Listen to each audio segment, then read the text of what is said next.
各位觀眾大家好，歡迎收睇26分鐘見證實錄。本國喺2022年為咗應對通貨膨脹，一共經歷咗7次加息，基準利率達到4.25厘，創下咗近15年嚟嘅最高水平。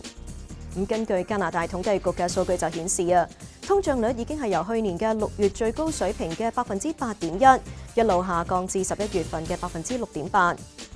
雖然加息係稍為壓抑到通脹以及係樓價，但係就明顯影響到一班供緊樓嘅業主。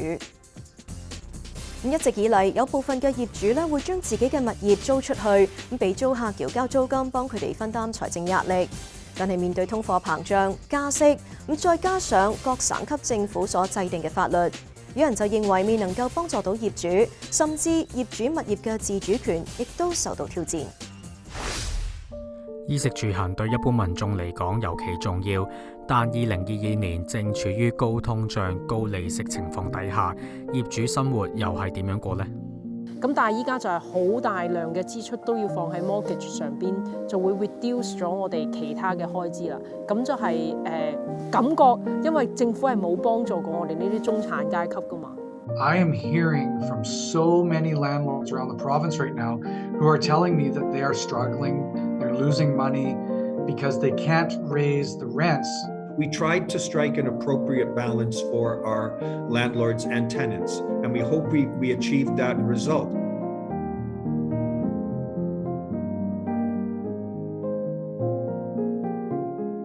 居住喺卑斯省本拿比嘅曾婉文 Cody 7年前正式成為業主，但喺2022年本國為咗壓低通脹，中央銀行提高7次基準利率之後， Cody 認為自己即使係屬於中產家庭，但對佢哋家庭嚟講係一個好大嘅轉變。我買咗個屋咧7年啦，咁跟住咧我哋嘅 mortgage 係有30年嘅，咁即係我即係30年之後我先可以還晒成間屋啦，咁係有 mortgage 嘅依家。新嘅 interest 咧對我哋係一定會有影響嘅，因為我哋個屋咧到咗明年嘅3月就要重新去整個mortgage 啦，即係要重新整貸款啦。咁呢個 mortgage 咧，依家我哋嘅 rate 咧，即係依家銀行俾我哋嘅rate 咧係2.99。咁但係到咗下年嘅話 renew 我聽聞都要5點幾或者以上啦。咁即係代表我嘅interest 啦，就齋 interest 我就要俾double 嘅錢咯。咁就對於我哋家庭嘅 expense 就會有好大嘅轉變啦。即係無端端或者係講話呢個經濟下邊我要多付出可能要千幾蚊嘅 mortgage 喺入邊啦。Cody 指出喺新嘅利息貸款底下，每個月開支將要付出雙倍價錢，但由於通脹情況日益嚴重，普遍購買嘅日用品較以前昂貴。即使而家有一戶租客正喺度租緊佢房屋嘅地庫，但租客每個月嘅水電費都係由業主繳交，可謂得不償失。我覺得就係本身我哋依家大概供緊差唔多每個月3000蚊啦。咁我哋係有rental 一個 basement 出去嘅，咁其實係有幫助我哋家庭嘅一啲 mortgage 啦。但係到咗如果我哋新去 renew 呢個嘅 mortgage 嘅時候，咁就即係變咗我哋每個月要多付出1000到我估應該1000到1500蚊左右啦。咁呢個咧就會變咗我哋家庭其他嘅開支就要減低啦。比如我自己仲有個小朋友啦，咁平時我哋要供佢即係要 after school 啊嗰啲 program 嗰啲就會減少咯，即係佢個課外活動我哋就要喺呢個 expense 度減低啦。同埋就係話平時我哋shopping 啊，因為依家嗰啲物價都升咗好多啊，咁即係無言之中即係各方面嘅開支都會增加咗。咁所以 mortgage 呢個就係每個月固定嘅都要付出多啲嘅話，咁肯定對家庭嘅分配開支有影響咯。生活喺財政壓力高嘅時候 ，Cody 表示面對所有費用增加嘅同時，作為業主亦都未能夠成為自己房屋嘅主人。例如租金升幅，亦都要按政府規定，趕唔上通脹嘅同時，亦都無形之中增加咗家庭壓力。最大嘅 concern 就係我會覺得即係話本身可以即係本身我哋屬於係中等家庭啦，我會講，因為我同我先生都有工作嘅。咁其實我哋嘅收入唔會淨係用喺 mortgage 入邊咯。咁但係依家就係好大量嘅支出都要放喺 mortgage 上邊，就會 reduce 咗我哋其他嘅開支啦。咁就係感覺，因為政府係冇幫助過我哋呢啲中產階級噶嘛。我自己覺得啦，因為佢哋嘅地稅亦都貴咗啦，連嗰個 Burnaby 個 garbage cleaning fee 咧，其實佢哋都喺度增加嘅。咁但係工資嘅漲幅咧係好少㗎。就算我先生喺交匯民入邊做嘢，佢哋都係有好低嘅升幅，根本係趕唔上嗰個叫做 inflation 啊，佢哋係 match 唔到嘅。咁即係無形之中，我哋其他嘅開支要削減，而去每個月供呢啲會多啲咯。加上仲有一個咧，我哋會發覺係比如我哋有租出去嘅tenant 啦，佢哋係唔可以政府有一個規定，每年可以漲幾多嘛？即係其實加佢哋咧，只可以加20蚊咁咧，好少咯。跟住其實係，但係電費喺度加緊啦 ，Fortis 喺度加緊啦，咁地稅又加緊，咁其實呢啲全部都係按 landlord 嘅喎。咁我就覺得係有呢個concern啦。如果個屋有時要搞啲裝修嗰啲，咁就好多都要自己整啊，或者係將呢啲做唔可以減輕我哋屋企嘅壓力咯。Cody 提到嘅政府規定業主每年增加租金幅度係指房屋議題上，各省級政府都有自己嘅房屋法例。其中喺卑詩省根據住宅租務法，省府只允許業主喺12個月內向租客加一次租，有關通知亦都需要預先3個月嘅時間提出，而增加幅度亦都要按政府每年釐定租金可增加嘅最高百分比數目。較早前，卑詩省府指出，過去一段時間通脹問題嚴重，因此將2023年嘅租金上升幅度只可以提高2%。作為業主嘅 Cody 認為呢一個係唔合理。佢又指出，喺根據住宅租務法，業主只可以喺具有合法理由情況底下，先至可以終止同租客嘅租約。認為政府單方面偏袒租客。嗱，首先政府除咗限制咗升幅嘅比例之外咧，我覺得佢至少升幅係要跟上市場嘅 inflation 啦，即係話通脹啦，係咪？咁依家通脹至少都4到6%啦。咁依家你要as a 屋主淨係可以升2%，咁呢個已經係唔啱啦。我覺得應該係要同市場符合翻咯。咁第二點就係如果我哋需要換走 tenant 嘅時候，政府有好多restriction 好多限制啦，要俾好多通知俾舊嘅租客啦。咁其實呢啲我覺得政府應該放寬少少咯，因為其實有時候嗰個租客唔好嘅時候，我哋係真係要多少少權利去等佢哋離開屋企咯。比如話租客遲交租啊，或者唔交租嘅時候，屋主要首先去 BC Tenants 入邊去 file 啦。咁但係整到成件事出嚟嘅時候，可能個 tenant 已經有時候會對個屋啊造成破壞啊，其實好難去追翻佢哋呢啲錢啦。咁其實landlord 我哋作為 landlord， 我哋又要呢啲裝修費啊、維護費啊，都係我哋出咯。咁我哋仲要供 mortgage， 又要維護間屋企，仲要地稅，仲要其他嘢，其實真係有好多呢啲壓力㗎。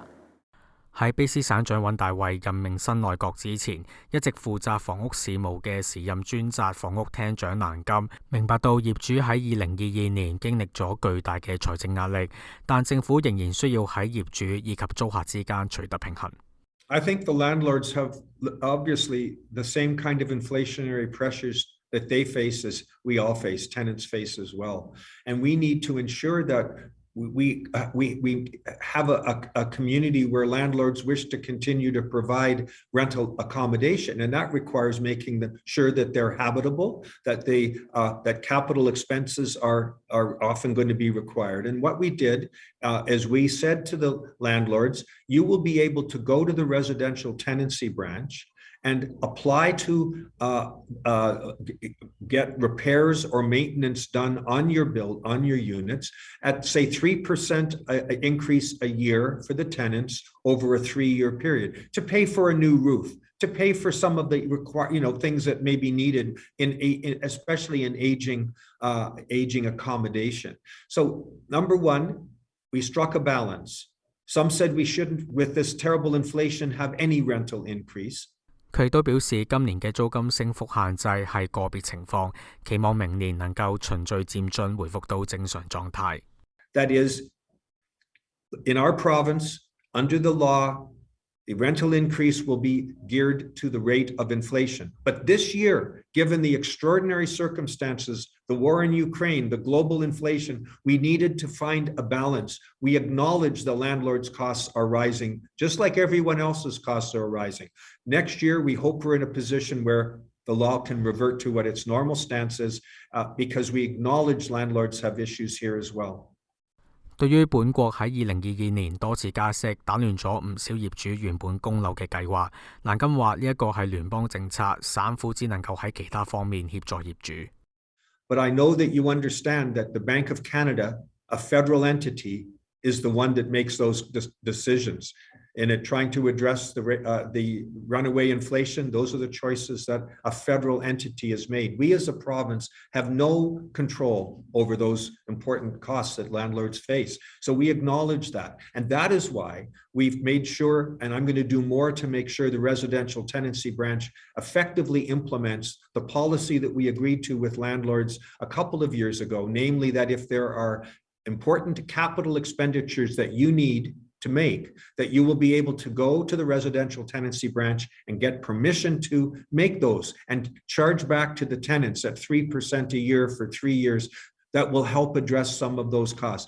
從事多年地產業界嘅卑詩省華人地產專業協會副會長陳永權就指出，喺面對呢一啲嚴峻財政情況底下，一啲正喺度供樓嘅業主或者準買家應該量力而為。咁但係喺 mortgage 嚟計咧，我諗好多人都知道係有一個叫定息，一個叫做浮動利息。咁喺數據嚟講咧，係大概有6-7成嘅都係定息嘅。定息嗰啲其實咧，佢個 mortgage 係冇影響嘅喎，佢都係交咁多嘅mortgage payment。咁只係影響嘅話咧，就係浮息嗰啲。浮息嗰啲咧，加息嘅話佢就要俾多啲 ，OK， 或者係俾供耐啲、供長啲嚇。咁如果你講話係浮動利率嗰啲影響嘅話，就真係冇得講啦嚇。咁佢真係要睇下邊度揾多啲錢，或者係供長啲咁多嚟講。咁 immediately 即刻嚟講嘅話，就唔會供唔起嘅。因為佢其實都係供翻咁多錢，但係供長年期啲咁多。咁啊最大影響咧就係而家買樓嗰啲。而家買樓嘅話，可能因為利息高咗，佢借少咗錢，咁就買唔到咯嚇。咁就答翻你頭先一個問題，佢哋有咩方法咧？而家加咗息之後就係、咁有啲人話不如我定咗個息啦 ，OK， 咁我咪唔會再加咯。我嘅建議就係自己每一個人都要量力而為咯嚇。即係尤其是而家最大影響就係炒賣屋嗰啲咯嚇，有好多上唔到會成交唔到啲樓花嗰啲可能就會係大啲問題啦。唔係通脹以及生活成本增加嘅壓力之下，唔單止係業主啊，租客亦都同樣面對壓力。全國平均租金咧都係向上攀升，咁其中以卑詩省大溫地區嘅升幅最大。究竟係乜嘢原因導致呢一種情況嘅發生？我哋下一節翻嚟再睇睇。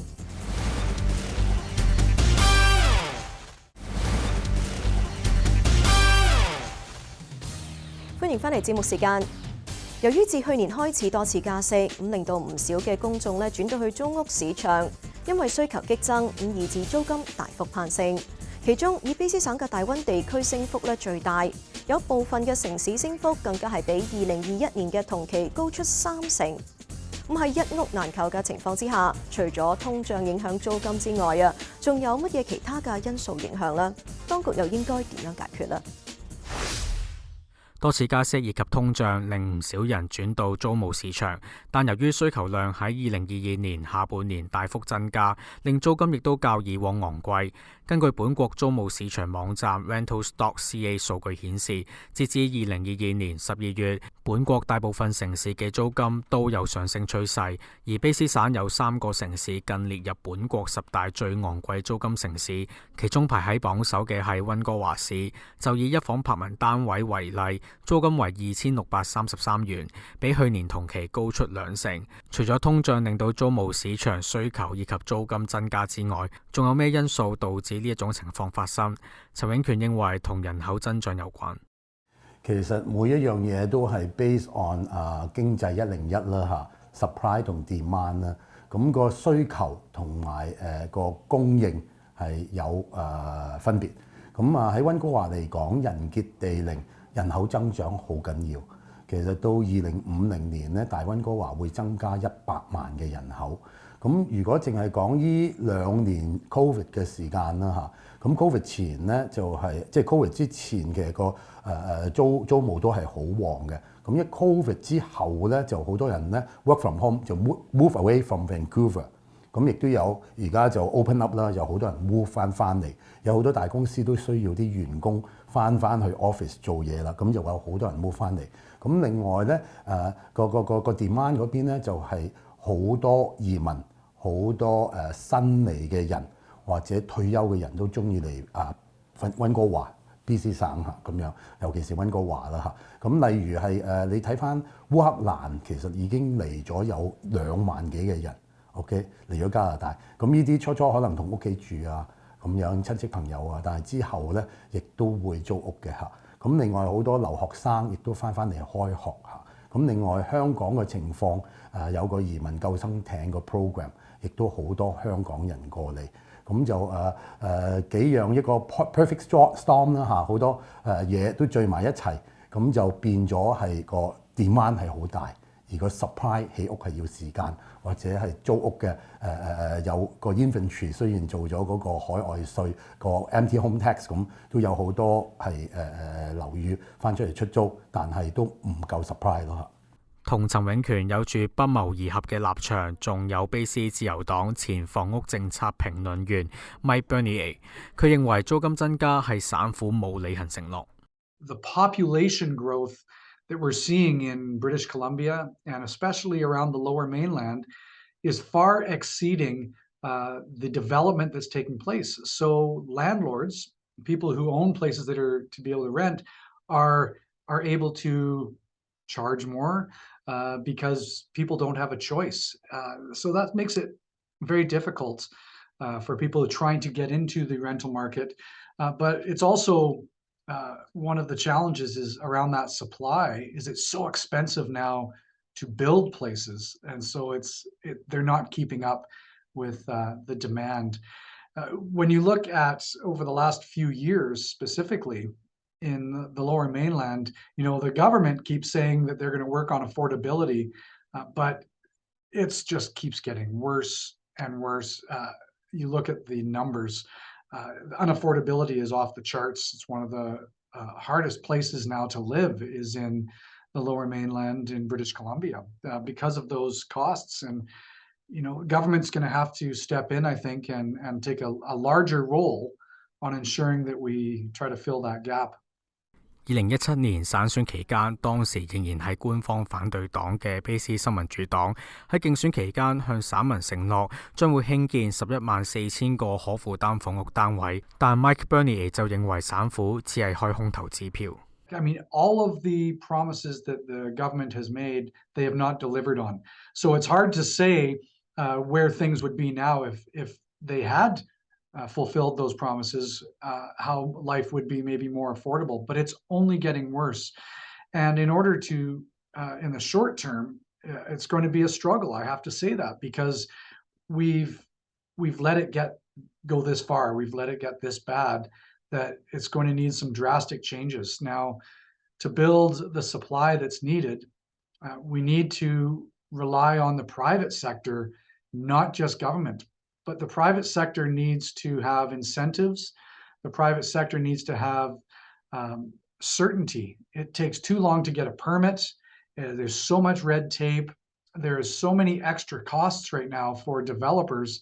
If somebody wants to go in and build a big apartment complex, well, it can take 6 to 8 years, I'm hearing, just before they'll get the permits to start building. And that's unacceptable. We can't solve this problem if we're going to be putting all of those extra costs and time delays on these projects. 面對反對黨嘅指控，時任專責房屋廳長蘭金反駁認為，政府已經削減其他開支，以投放更多資源喺房屋方面。of course important. People need to live in habitable buildings. But we've also, as you know, cut childcare costs. We've reduced automobile insurance costs with those rebates people will be receiving from ICBC. We've provided free transit for children.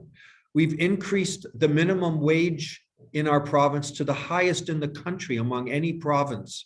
And we've eliminated medical services premiums, which represents the biggest single tax cut in recent history. So all of these things are designed to keep costs low. But you're absolutely right. The cost of rent has increased dramatically, but so is the cost of food. So is the cost of gasoline. We're living with global inflation, and our government in British Columbia is doing all we can under our powers to reduce those costs.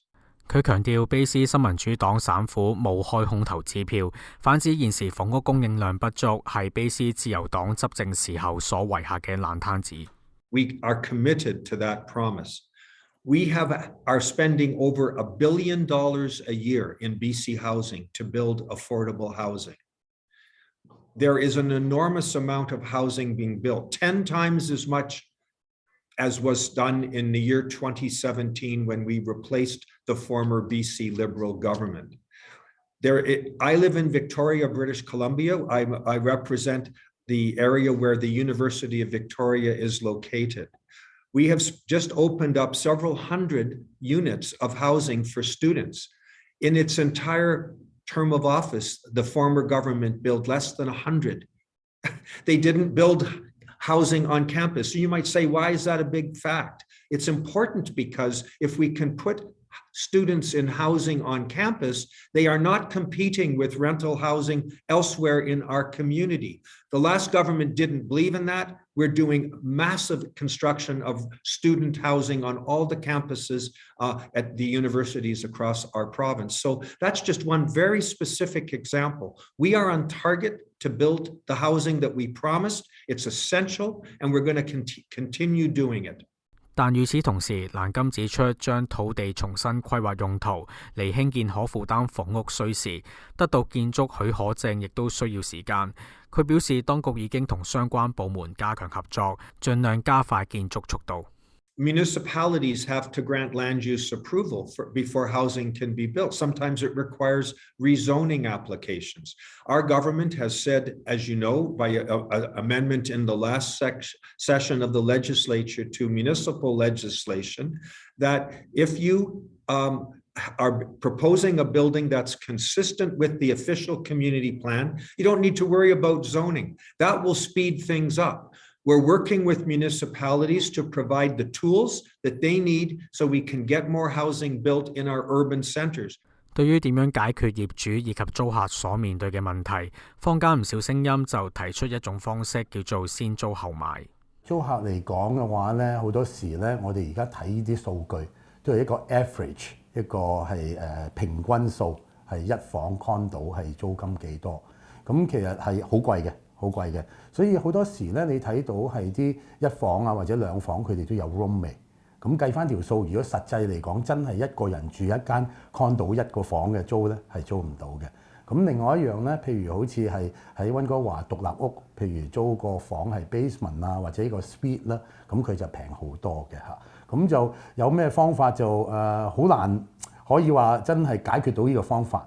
最主要就係政府要協調嚇，政府真係會唔會係可以 provide 到多啲 affordable housing 咯嚇，咁就即係可負擔房屋啦嚇，咁就同埋係多一啲係唔同嘅 subsidies housing subsidies 咯，咁就我哋個總理係早上個禮拜都 announce 過話係想有一啲係方法係譬如 lease to own 啦，如果長遠政府可以有啲 lease to own 俾啲租客。佢譬如交啲租可以 towards 翻佢第日個首期個 down payment， 咁就長遠就會解決得到咯。或者係有一啲係鼓勵多啲業主係多啲 tax 嘅 incentive 係出租房啊攞出嚟出租嘅話，可能有啲 tax credit， 咁就會多啲 supply 咯嚇。喺2022年12月初，卑斯省長尹大衛任命新嘅內閣班子，當中增設房屋廳，並由之前擔任卑斯就業廳長柯爾倫擔任該廳廳長，以回應省內房屋需求量增加等議題。踏入2023年，究竟能唔能夠解決多年嚟長期困擾政府施政嘅難題呢？相信有待進一步嘅觀察。好啦，今集嘅節目時間又差唔多啦。咁如果觀眾對我哋嘅節目有啲乜嘢意見嘅話，係好歡迎大家以電郵嘅方式同我哋聯絡㗎。我哋嘅電郵地址係 mag26@fairchildtv.com。咁如果觀眾想上網重溫翻今集嘅節目，亦都可以上到去我哋嘅網站3w.fairchildtv.com， 點擊節目重溫一欄就可以睇得翻㗎啦。下星期同樣時間再同大家見面，晚安。